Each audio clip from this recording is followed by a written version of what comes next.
Breathe better and sleep deeper with the Levoit Classic 160 Top Fill Humidifier. Don't wait.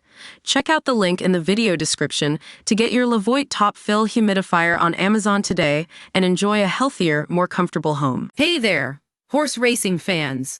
Welcome to Race Report Central. I'm your host, Emma, and today we're talking about a big change at Woodbine Mohawk Park in Ontario, Canada. If you're a regular player of the track, you might have heard that they're moving to an earlier post time starting next Thursday. That's right, folks. Woodbine Mohawk Park is ditching its 7:10 p.m. post time and going for a new 6:30 p.m. start time. But what prompted this change? Well, it turns out that the track's vice president of standardbred racing, Bill McClinchy, has been talking about how they can improve their schedule to better compete with other tracks like the Meadowlands. The idea is to line up Mohawk's post times with its biggest pari-mutuel rival, so that there's no overlap on weekends. And what does this mean for horse players? Well, McClinchy says that the earlier start time will make it easier to avoid simultaneous starts at North America's two biggest harness tracks by handle. Now you might be thinking, but why 6:30 p.m.? What about the night owls? Great question.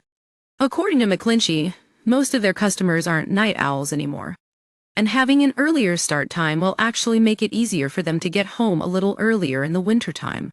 And let's not forget about the demographics of harness racing bettors. McClinchy says that they've been listening to feedback from their customers, and they think this change will be popular with both horse people and OTB enthusiasts. In fact, the track has even introduced new multi-leg wagering options like the Pick 5 pool, which starts right after the first race. Now I know some of you might be thinking, but what about the timing? How does this affect the other tracks? Well, according to McClinchy, they're always paying attention to post times and delays at other tracks. They want to make sure that they don't end up going head-to-head with their rivals on certain nights. And finally, let's talk about why this change isn't permanent. According to McClinchy, the track will reassess in the spring when the thoroughbreds start racing again. So, we'll have to wait and see how this new post time works out for Mohawk customers. That's all for today, folks. Thanks for tuning in to Race Report Central. If you want to stay up to date on all the latest news from Woodbine Mohawk Park, be sure to follow us on social media. We'll have more updates on this story and everything else you need to know about horse racing in Canada.